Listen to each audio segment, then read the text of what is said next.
Hello, my good friends. Like Super Ninja Austin back here. Sorry about that.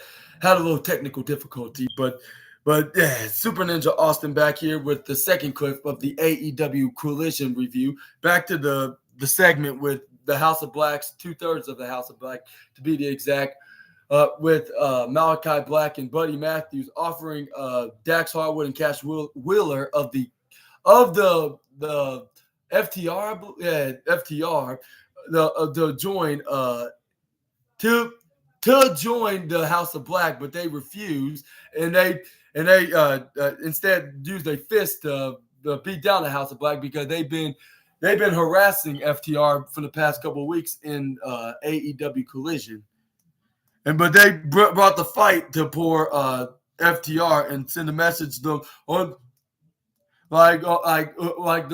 to show them like why the reason why they should join them, or else they're gonna get beaten down into a brutal mess. Like, and he was like, and if my predictions are right, what he said, he said,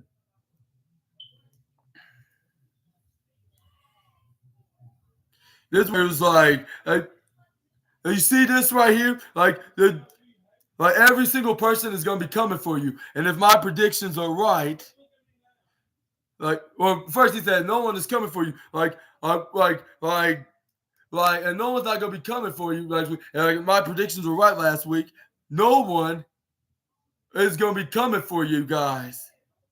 And this is where Dax Harwood's like screw or flub you, whatever you want to call it, and gave him the finger, which I'm not sure if I should show that on camera, but anyway, this is where he gave the finger. This is where Malachi Black hits the roundhouse kick again, which is the Black Mass, of course. This is where he ran the face first right onto the canvas, like when he after he took the Black Mass kick right onto the face. This is where Malachi Black was like man, when would these guys will listen? Well, I don't think they will listen if you're gonna be manipulative. You should be more encouraging and I'll say encouraging and more what's that word? I'll say it used to be more encouraging to the guys because no one's not gonna is not gonna listen to you and try to do whatever you want, by manipulating or forcing your way, which what House of Black was doing with the House of Black was doing that with Dax Harwood and Cash Wheeler of FTR. But yeah, but either way, yeah, that's life in general. But yeah, you can't. That's the word I'm thinking of right now. You can't make somebody do something that you want unless you convince them in a way of showing the way that you want it to be. But yeah, this is where we got Renee Paquette interviewing Tony Storm about she accepted the challenge of Sky Blue for her match, upcoming match at Wednesday's Dynamite. This is where Tony Storm was like enough with the haste right now. It's just my interview. You're just the poise. It's just the poise. And secondly, I finished. I had enough of. I didn't have enough time to do my hair because I was messing with some blonde Fuzi, which she was referring to. Mariah May, I believe. Yeah, Mariah May. Yeah, that's what her name is. I need to start writing her name down of a reminder. And most of these wrestlers' names that's just coming to AEW. This is where Tony Storm's like. And you're right. I successfully defended my championship. You do, and it's just unceremoniously, I have to face Sky Blue up next at this coming Dynamite, and she was like, Sky, you have any advice right here? To walk backwards because the only time I'm saying nice about you is they're gonna take pictures. You're gonna take pictures of your buttocks, and And what did the, and what did she say? It's like, and she was like, and then well, all I have to do to retain is tell you to move out of the way, and you shall move. And this is where she does the her phrase. She was like, head, heads up, picked up. I was like, this is what, but yeah, I was like, even if you tell Sky Blue to step out of the way in the ring and retain your AEW Women's Championship, I'll even if you did do that this coming Wednesday on Dynamite, literally, I doubt she would do exactly that and forfeit her match against you. But I would say good luck with that though this Wednesday, because this coming Wednesday, I should say, because it's not the beginning of the coming week yet, so I can't say the beginning of the week of Wednesday. But anyways, yeah, we will have this match on Dynamite, and who you think is going to walk out of Dynamite is your AEW Women's World Champion. Y'all let me know with a comment down below.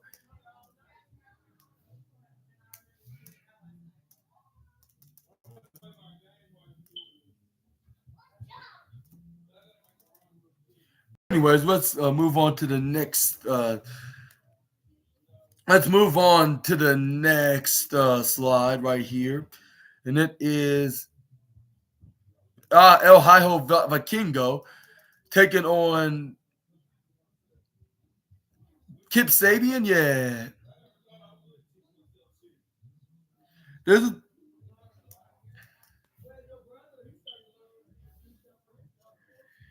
this is where they got started. This is where Kip Sabian tried to go for a tap and a tip of a grapple of grabbing his arm and twisting it back while he's grappling El Hijo Vikingo.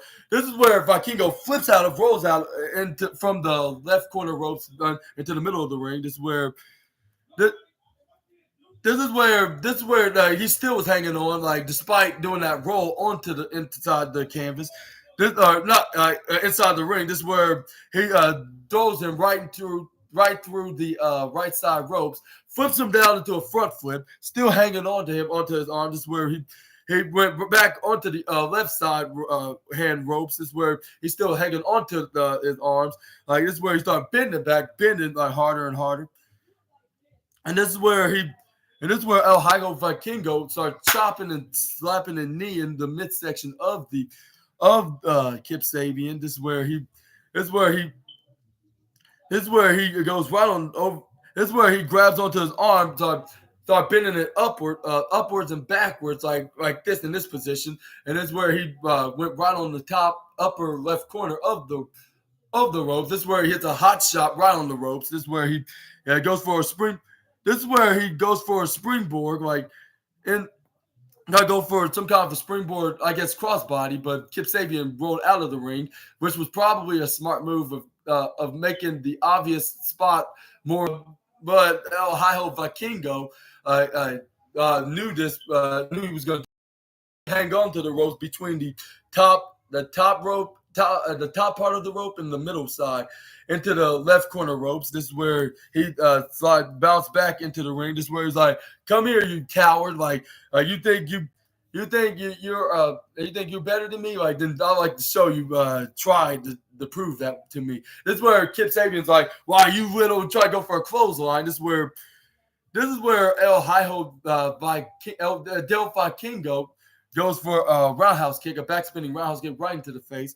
This is where Vikingo had him right onto the lower right corner ropes. This is where he placed him from the right, trying to place him right from the right hand ropes. The right, not right hand. I mean the right. My apologies. The lower right corner of the turnbuckle corner to the diagonal of the top left corner of the Tina the turnbuckle corner. This is where Kip Sabian counters. This is where El Hijo Delphi Kingo slide out of the corner, went right to the left corner apron. This is where he tried to grab onto Vikingo, but Vikingo counters and hits a step up instigiri right onto Kip Sabian. and then he goes for a springboard, a double springboard dip arm drag, like with him springboarding right to the right corner of the ropes and right onto the upper side ropes and hit an arm drag.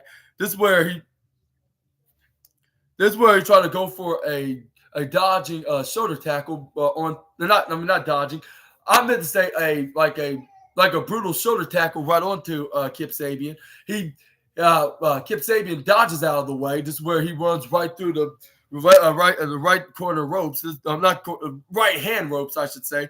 And then he hits a flying head scissor that made Kip Sabian run out of that rolled out of the ring into the left hand corner of the ringside area. This is where he runs right to the right side. This is where he tried to go for a suicide dive right into the ring, but he gets instantly get hit with a rolling rolling torpedo instigiri. As soon as he tried to go for a suicide dive, hit head first. This is where it made Vikingo flip right out on the outside of the ring through the middle ropes on to the left hand corner. This is where what's his name? Kip Sabian goes right onto the apron, grabbing onto the ropes. This is where he hits a springboard moonsault right off the middle. I'll say the middle ropes onto the left, on the outer part of the left hand side of the ring. Hits a springboard moonsault, landed right on top of El Del Vikingo.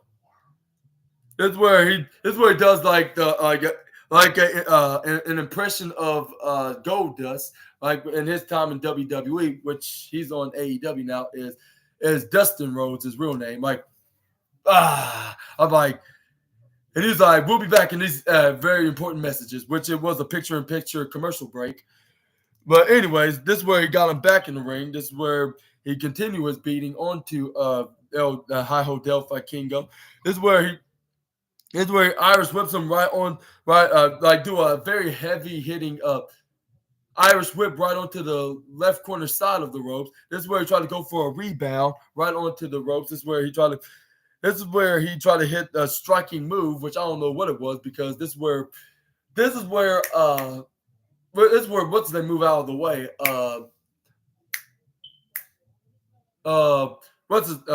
Kip Sabian, that's what his name. My apologies. But this is where Vikingo hits that spinning cartwheel kick, or not, more like a tornado Pele kick that he did to what's JD Drake last night on AEW Rampage. Make sure you check that out. That's which is the SNA podcast episode 153 of the review part 16. But anyways, this is where Vikingo was right in the corner. It's like, I got you right where I want you, Mr. Sabian. This is where he tried to knee him right into the face, onto the upper left corner of the turnbuckle, like with him sitting down onto the bottom turnbuckle. This is where Kip Sabian tried to charge at Vikingo, but he flips him over, getting ready to do a power slam right into a reverse fireman's carry, into a torture rack knee strike, like looking like a reverse go to sleep, like knocking him out into the middle of the ring. This is where he puts him right into the lower right corner, I believe. Or no, I'll say the left. I mean, not the lower left, but I mean to say the left-hand corner, which he goes for a dipping, outer dipping springboard back in corkscrew splash right onto Kip Sabian, and got the 1-2-3 1-2 like, which is 2.9999999 double triple nine minus a negative one. Well, which minus is a minus of a negative 0.1 second away from being 3. This is where what Kip Sabian tried to go for a top rope suplex with Vikingo when he tried to go for one of his diving splash onto Sabian, but this is where he started hitting strikes hitting the strikes right onto Vikingo. This is where he slide out from the left hand side of the apron. This is where This is where he goes for a springboard. Dip a springboard right into the left hand corner of the ropes and hits a very amazing Hurricane Rana right off the top and flips over what's his name El Del Del Fakingo right off the top rope. This is where Kip Sabian tried to finish him off, hitting his finishing maneuver, which is sideways that sideways Falcon Arrow, and he went for a pin, and he nearly got the 3, but when as soon as the referee tried to pin Kip Sabian was pinned. As soon as the referee try to count the 3 count, right? As soon as he hit 2 and try to go for 3, this is where he kicks out instantly at 2.99999. Like when the referee was getting ready to hit 3, but he had his shoulder and his feet and legs up right on in the air. The kick out and get Kip Sabian off of him, like when he had him into that sideways pin when he hit that sideways Falcon Arrow, which I believe that's his finishing maneuver. This is where Kip Sabian grabbing him around his waist into a back to belly position, looked like he's about to hit a German suplex, rather than more like try to go for a Olympic slam or even a reverse fireman's carry, and this is where he tried to flip him over into a some kind of a fireman's driver. But this is where El Hijo Del Fakingo and flips out of it and standing on his feet, like in a perfect with a perfect landing. Of course, this is where Kip Sabian tried to go for a clothesline. This is where Vikingo ducks and moves out of the way, and runs right through the right hand corner ropes.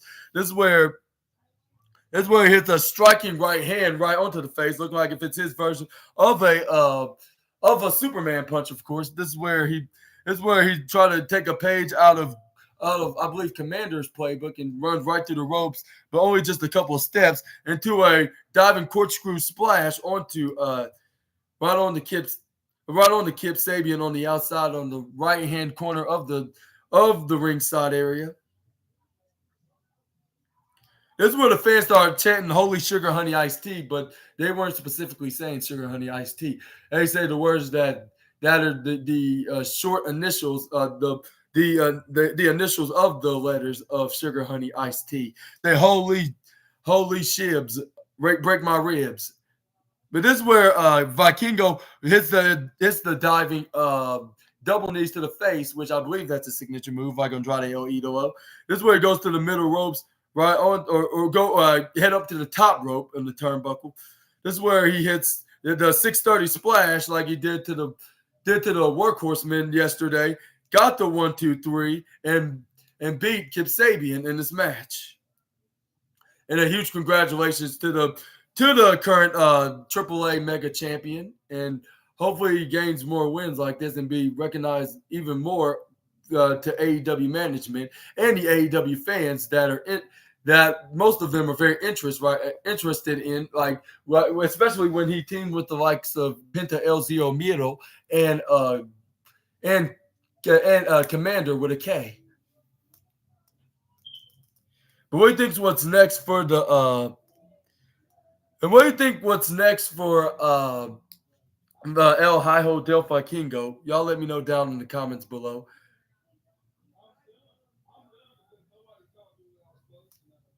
This is where Keith Lee was interviewed backstage by Lexi. This is where Keith Lee was like, and this is where he tried to give his opinion on Shane Taylor. But speak of the devil, before he could have a chance to speak, this is where Shane Taylor come in. He was like, "You, Keith Lee, you've been ducking and dodging me for the past couple weeks. So I was like, but I'm gonna say this year, before the year is up, how about we give the fans what they want, what they really want to see? Shane Taylor versus Keith Lee 1-on-1, and I'll beat your ass and in the whole entire world. Keith Lee's like, that's a good offer that you can give me. And first of all, I Mr. Shane Taylor, like I am not ducking and dodging you. Like I've been waiting on you to see when we're gonna have this match, but you seem like you hardly answer that question. Like until now, you challenged me this. Like the challenge is accepted. But now now since you're telling me, I say challenge accepted. But he didn't say it like in a very hyped up and wildly loud voice, in a voice carrying voice, I should say. But I would say, but he said it in I'll say he said it in a more calm, understanding voice. I gladly accept your challenge. This is where both Shane Taylor and Lee Moriarty walked out of into the interview booth. This is where Keith Lee was like, "I'll see you guys later too." But this is where we finally do have this match, the moment we've been waiting for it, and this is the main event of the night's match. But before we do have the match, this is where we stop by and look at the backstage segment between Miro and CJ Perry, and this is where he was like, "Are you having fun with Andrade and having fun with Andrade as his manager?" And this is where it's like, "Honey, like I'm not, I don't like see him that way. Like if you think if I have some kind of feelings for the leader of the El Idolo, this is where he's like, I'm not buying it. Like but I do miss you though. Like, and this is where he started fixing up her hair, putting the front part in her hair back. Looked like he's about to pucker up and kiss her, which I thank God that he didn't, because whatever they do behind closed doors in their house is between themselves, not in AEW programming. I don't think that they should be rubbing this in on AEW TV. Like, it's already enough. We had enough of this on WWE TV. So I don't think we need WWE 2.0 with the former the former Rusev and Lana, like, which they're now Miro and CJ Perry. And he's like, but for now, I want to lay a hand on your client, and I want to beat him down and make sure that make a statement to not only him, but to everybody in the AEW locker room to reconsider making you their manager. You have my word, honey. And this is where CJ Perry had a worried face on her look, and she was like, this is not gonna look good. I really want to manage a wrestler here and make them stars that they are.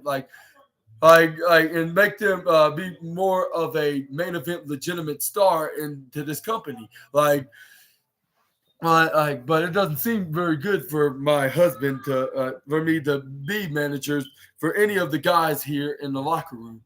Like, this is what she looked like into her face.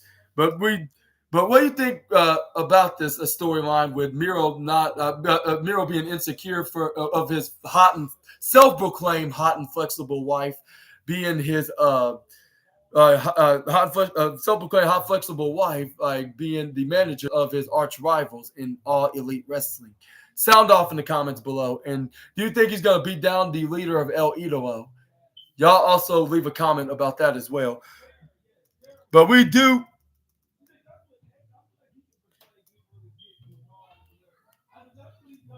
But anyway, this is where we finally do get this match. And man, Gunther is probably heating somewhere, like in his house or a hotel or anywhere that he's at. Like if he's in a live event defending his Intercontinental Championship. But if not, I think he's probably in his house. He got the day off from not being on the Saturday Super Show. But this is where we have Eddie Kingston and Bryan Danielson locking horns, with Eddie Kingston cornering Bryan Danielson right to the lower right corner of Tina the Turnbuckle, and then he grabbed him and put him right onto the right hand side ropes. This is where he started bear hugging him and started grabbing his arms around and start squeezing him. This is where Bryan Danielson started answered back, trying to lock in a bear hug of his own, like face to face. This is where the referee was like, what you guys are doing? Like, get off each other. And you too, Brian, especially you, Brian Danielson. Like, you have him right to the corner, onto the lower right corner. Like, I was like, referee, why are we doing this to Eddie Kingston? Like, even though I have nothing against the Mad King, I'm just saying, it's fair is fair. What's fair is fair. Like, into the match, whether if it's a heel or a babyface wrestler, but you should make the match fair as hell. But anyways, and make it that they have a fair chance of winning the match respectively. But anyways, this is where Brian Danielson let go. This is where he went back and grappled onto Eddie Kingston until hitting a knife edge shot, which was loud and painfully too painfully to hear, I should say.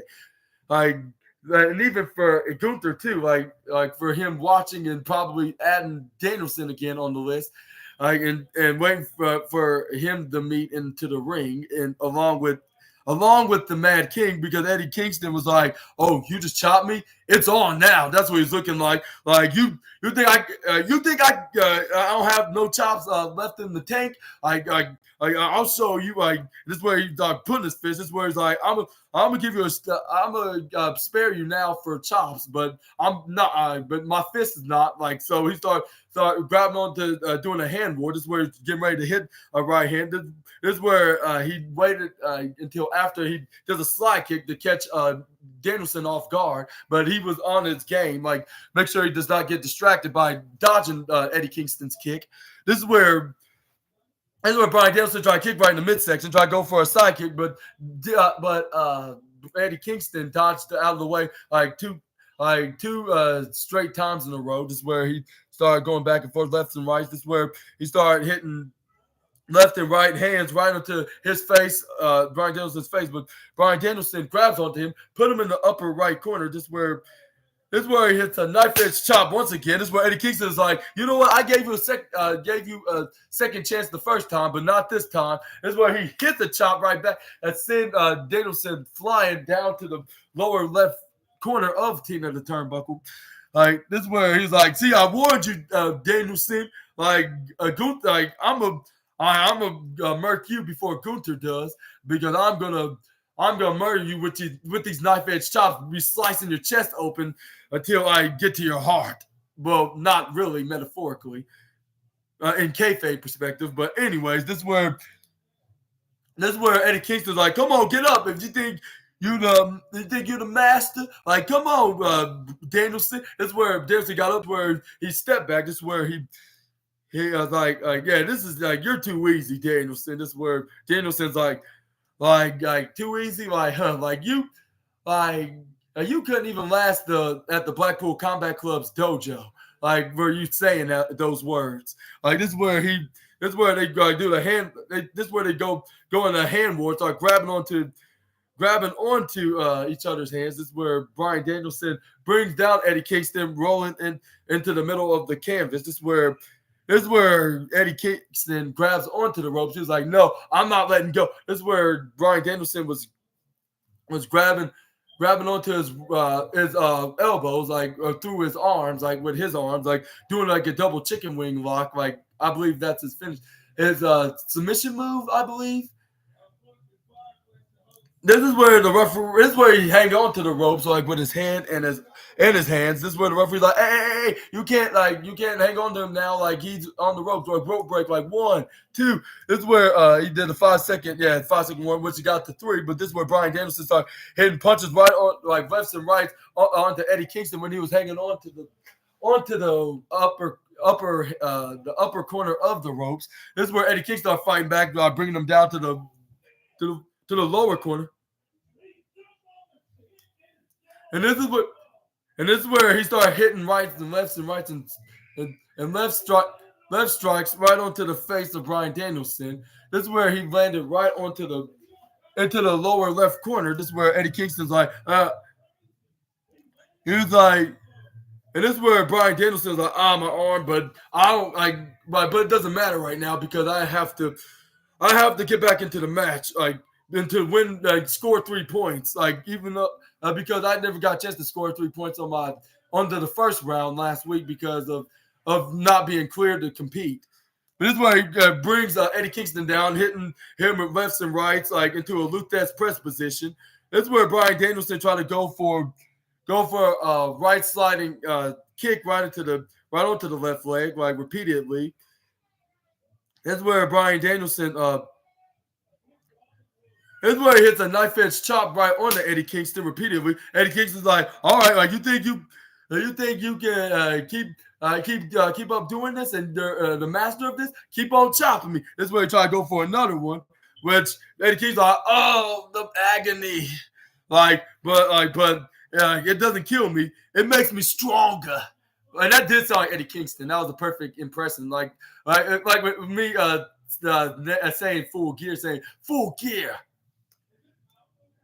This is where Bryan Danielson hits another knife edge chop that was very absolutely devastating. Eddie Kingston's like, like my heart aches. This is where Bryan Danielson grabs onto him, hitting a arm stretch, abdominal stretch, I should say, 2 arms, abdominal stretch, right?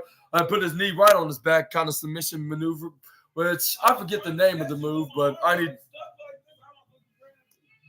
this is where Eddie Kingston got back up, started countering, like looked like he's about to switch over into like a kill switch position, like trying to twist the arms back and put him in a back to belly position, but which he did so, and he started grabbing onto Bryan Danielson, and the tables half turned because he started twisting the arms on the Bryan Danielson and started bending it back right onto his hands and arms, like bending it back and forth, like Bryan Danielson, like no, like even though I don't have my hands at the moment, but that doesn't mean I still can't fight. And Bryan Danielson tried to regain his hand controls and try to twist back and try to get back into the back to belly position by twisting his arm, Eddie Kingston's arms again. But Eddie Kingston was preventing him from letting him get in control. But this is where Eddie Kingston rolled out of it, and this is where he landed and out of dizziness, he rolled out right into the side of the ring into the apron. This is where Bryan Danielson was like, what? He was like, what? He was like, and this was Bryan Danielson like, yeah, and he did a big boot right to the face of Eddie Kingston, but nothing was going to bring him down because he was still hanging on, like he looked like a man of steel. Like, and no, I'm not talking about Superman. This is where he hit the knife edge chop right onto Eddie Kingston. Eddie Kingston answering back with a chop of his own, respectively, which Gunther was still envy at the two individuals into this Golden Class tournament. Like the top 2 guys that are pissing off Gunther the most right now, Eddie Kingston and Bryan Danielson. But they don't care because something tells me they want to wrestle him in a match, but more preferably at AEW rather than WWE. This is where Eddie Kingston tried to go for a clothesline right into Bryan Danielson. He dodges out of the way. This is where Bryan Danielson hits the drop kick right to that knee, like which landed right onto the ring apron, which is the hardest part of the ring, which that hurts like sugar honey iced tea. This is where he tried to go for a sliding kick dive right onto the right corner side. This is where Eddie Kingston goes for a back suplex right onto Bryan Danielson, right onto the right hand corner of the concrete floor, which both men were down in pain. Like they're like, oh my God, like we're both in pain. Like they're saying to each other, they're like, but we cannot afford to lose tonight. Like we gotta stay in the match. We gotta stay in the match, and they say each other like one of them gotta win, which I believe one of them was Lion, which we know exactly who it was at the end of this match. But this is where both men got out, got back up, and got back in the ring. This is where Eddie Kingston had Bryan Danielson right on the top rope. He tried to go for I think an exploder suplex off the top rope, like an avalanche exploder suplex. Bryan Danielson was countering the maneuver. This is where he started elbow strikes right onto the back of the head of the Mad King. This is where repeatedly right onto the shoulder and the neck. This is where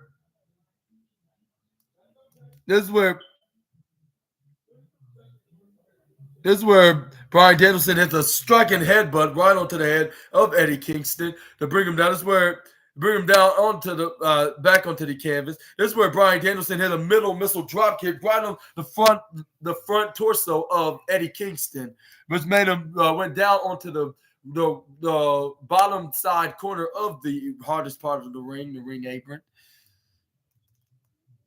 This is where Bryan Danielson tried to go for the LeBell lock, but at first he was struggling because Eddie Kingston was trying to get himself out of the LeBell lock before he can even attempt to do the maneuver. This is where Bryan Danielson was like, "Come on, let me do it," and he tried to put his knee right onto the head of Eddie Kingston for him to do the LeBell lock, formerly known as the Yes Lock. Like this is where he got it locked into right with his hands across his face. He was like, "Come on, tap out." And then Eddie King's like, "No, I'm not gonna tap out. I'm gonna punch out." And then that is me trying to get out of this move and hit you with my back fist maneuver.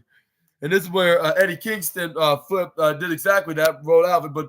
But Bryan Danielson managed to re-execute the move successfully for the second time. Eddie Kingston was like, "Nah, I will never surrender. No." And this is where Eddie Kingston was grabbing on, trying to flip over, trying to go for a pin, but he's like, "Nah, flub it." This is where he started grabbing him down, pinned him down to the ground, started punching him right into his head, like into a Luthez press position, like what Bryan Danielson was doing earlier. This is where Bryan Danielson came back, started hitting right hands back at Eddie Kingston, right hands like back and forth, like left and right. This is where Eddie Kingston hits a left, right into his face. This is where Bryan Danielson, like, ow, like that was extremely painful, but I'm still not gonna stop trying. This is where he started continuing to hit lefts and rights. Eddie Kingston's like, "That's all you." And this is where Eddie Kingston's like, "That's all you got, Danielson." Like this is where he started hitting right hands, like boom, boom, boom, boom, boom. And then this is where he tried to go for a half Nelson snap suplex right on to with Bryan Danielson right onto the upper right corner of Tina the Turnbuckle. This is where Bryan Danielson rolled out of it, hits him with an arm drag. This is where he puts him right into the lower lower left corner. Yeah, the lower left corner.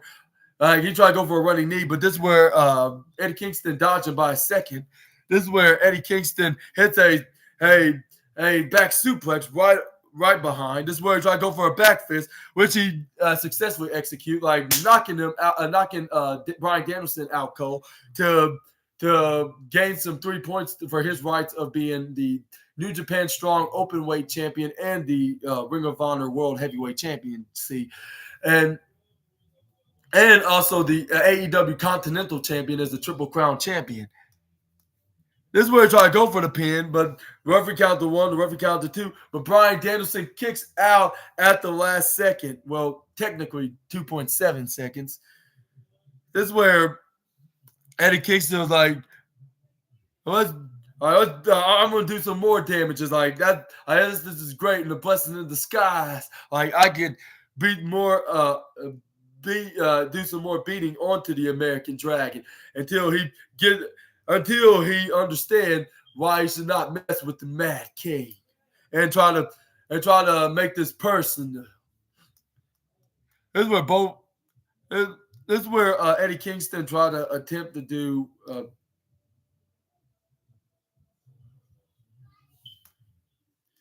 What was it?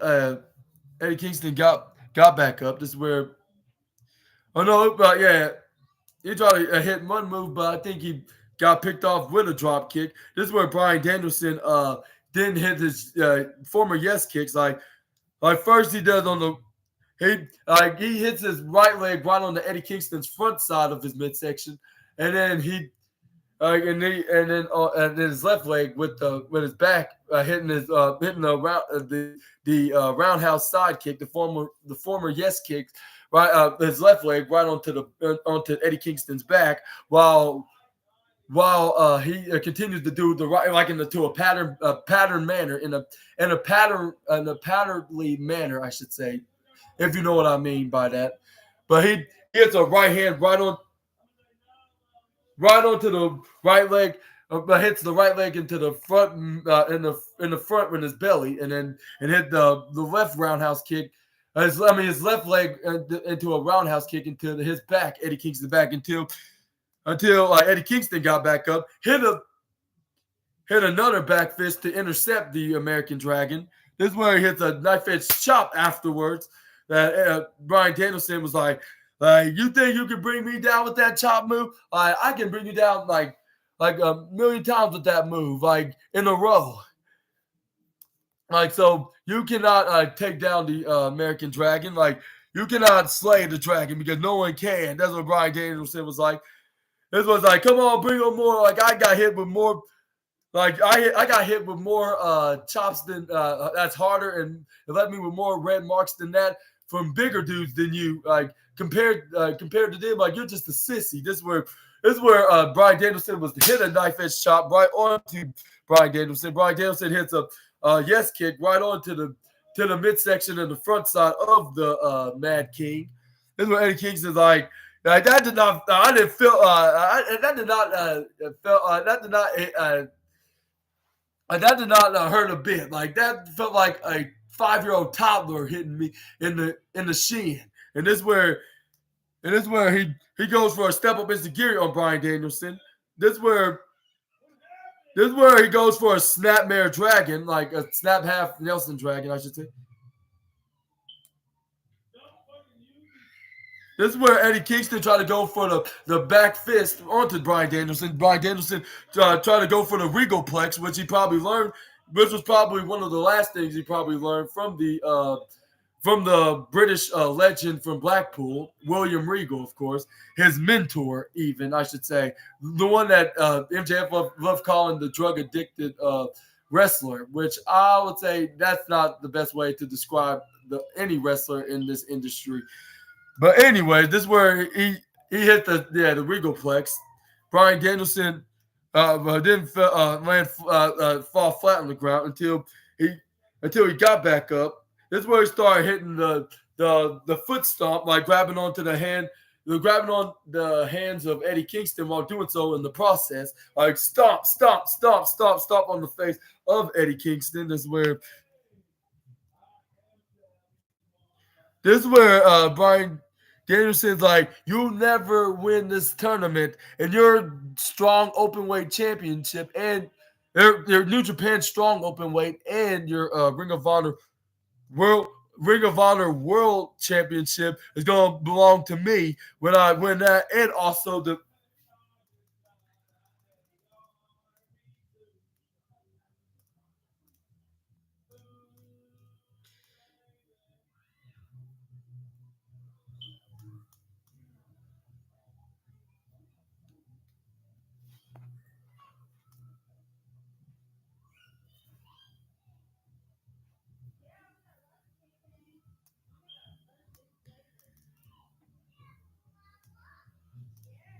And it shows right here where Bryan Danielson was like your New Japan Strong Openweight Championship, in AEW, I mean not AEW, Ring of Honor World Heavyweight Championship will become home with me as soon as I win those two and the AEW Continental Championship. He's like the only way you're gonna get those titles if you take me out. Here's when Bryan Danielson got back up right onto the upper left corner of Tina the Turnbuckle. Finally hit him with the running knee. Got the 1-2-3, scoring 3 points into the tournament, which I'll say Eddie Kingston still have a chance, even though he lost 2 times in a row. And he's putting his titles on the line. So if he probably loses one more time, I think he's going to be completely eliminated into the tournament. Which he already lost. He already lost to Brody King week prior in last week's episode of AEW, not Rampage, Collision, which was I believe was on November 24th, no 25th. It was November 25th, like the same day as WWE Survivor Series, War Games, of course. But anyways. But yeah, that was the end of your AEW Collision with 3 great matches from the Continental Classic tournament, like from the Blue League side of things, like which I'll say the match with with the match with Daniel Garcia and